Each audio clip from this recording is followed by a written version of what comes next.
which was officially started at the end of 1994, was another dam construction the CCP attempted to monumentalize.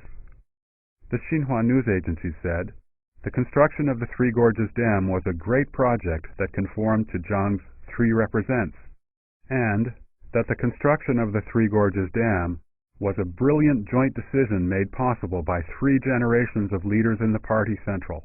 Yet, a series of serious consequences have surfaced along the way.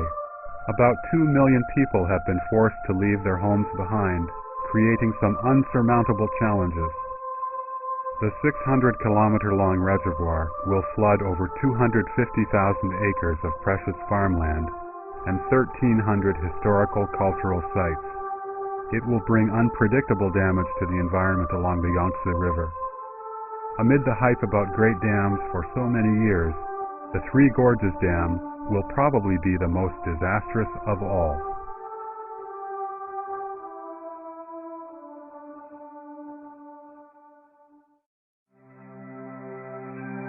In the hexagrams, or bagua, of the Book of Changes, China's ancestors regarded heaven as Jian, or the creative, and revered it as the heavenly Tao.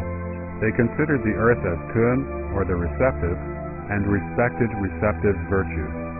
The Book of Changes teaches us the proper attitude toward the heavenly Tao and earthly virtues: to follow heaven, abide by the earth, and respect nature. The CCP, however, in violation of Qian and Kun, promotes battling with heaven and fighting with the earth. It has plundered the earth's resources at its will. In the end, it will inevitably be punished by heaven, the earth, and the law of nature.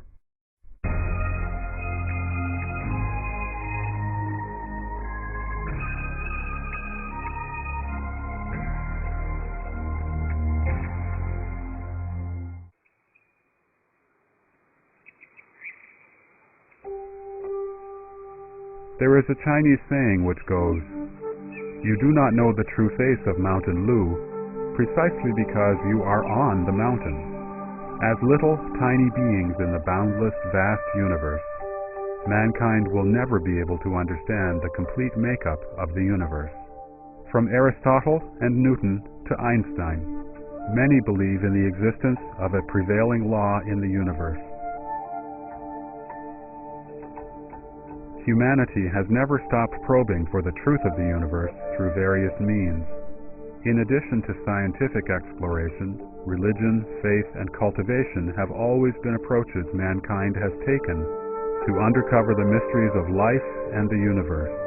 True scientists hold a very broad outlook of the universe and will not deny the unknown using the current limited science. Renowned scientist Newton, for example, in his seminal book, Principles of Mathematics, published in 1678, explained in detail the principles of mechanics, tidal formation, and planetary movement, and calculated the movements of the solar system. Newton, who was so eminently accomplished, said repeatedly that his book offered a mere description of surface phenomena, and that he did not dare to speak about the real meaning of the ultimate God in creating the universe. In the second edition of Principles of Mathematics, in expressing his faith, Newton wrote, "This most beautiful system of sun, planets, and comets could only proceed from the counsel and dominion of an intelligent and powerful being. As a blind man has no idea of colors, so we have no idea of the manner by which the all-wise God perceives and understands all things." The People's Daily newspaper published the following statements in an article entitled "Upholding Science and Destroying Superstition" on June 21, 1999. "Our Communist Party's history is a history of upholding science and destroying superstition. Evidence has shown that Marxism's scientific world outlook is a powerful weapon of thought for us to defeat all enemies and all difficult obstacles. Based on this absurd understanding of the world, the Communist Party claims to be the embodiment of science and to represent the truth. It advocates things that conform to its narrow theory and calls everything outside of its own theories false science or superstition.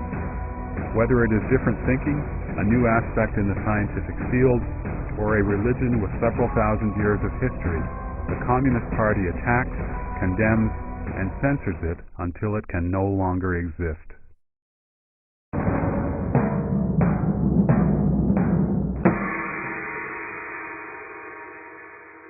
The Russian Communist Party used to criticize the theories of relativity, quantum physics, and the theories of the universe. After it came to power in 1949, the Chinese Communist Party closely followed Russia and demolished any anti-Marxism or anti-Leninism theory. Many professors' political thinking and ideas about class differentiation were harshly criticized because their academic views conflicted with the government's official guidelines. On June 29, 1952, the People's Daily published an article announcing that the Russian geneticist Michurin's biological theory was of the proletariat nature, whereas Morgan's theories of genetics, which was commonly acknowledged at the time in the global biological community, was criticized as idealism, reactionary, supporting the capitalist class, false science, and even fascism.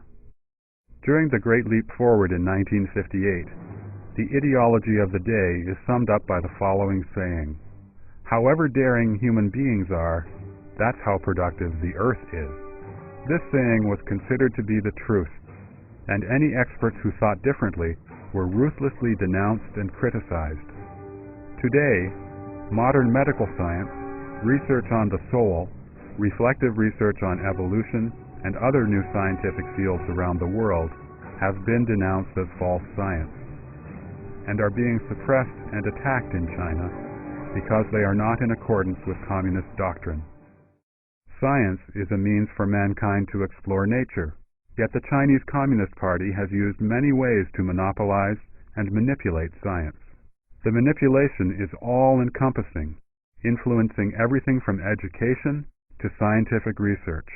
It has suffocated Chinese people's creativity and independent thinking, their spirit to explore unknown territory, and their courage to reflect on traditional theories.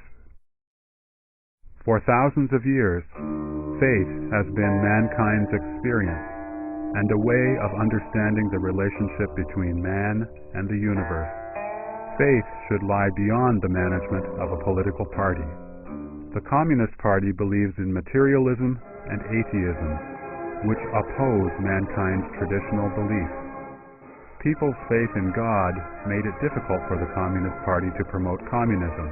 Consequently, ever since its earliest establishment, the party has been extremely afraid of various orthodox faiths. So, it turned around and accused religion of being an opiate for the masses, keeping them numb to the truth. The Communist Party forces people to believe that a human being is no more than a high-level animal who can talk and use tools. It advocates that there is no God, no Buddha, no past lives, no afterlife, and no ultimate price to pay for one's misdeeds. Without exception, after the Communist Party seized the reins, in order to strengthen their power, the party leaders deified themselves. One quote from the day: "Chairman Mao is the great savior of the people. The Communist Party is like the sun. It brightens everything it shines upon." Yet, people who truly believe in God will not consider their political leaders to be gods. In light of this, the orthodox faiths posed a serious challenge to the Communist Party's policy of keeping people ignorant. Ever since the Chinese Communist Party took power, it has destroyed temples, burnt scriptures, persecuted priests and monks, and sent party members to infiltrate religious organizations and to take positions as religious leaders. It has resorted to violence and imprisonment to force the people to worship the Communist Party first, and then God or Buddha. Step by step, in the large-scale political movements over the past decades, the Communist Party leaders have been portrayed as gods. Meanwhile, the righteous faith in Chinese people's minds, which has been passed down for thousands of years, has been destroyed. When the gods created by man expose their true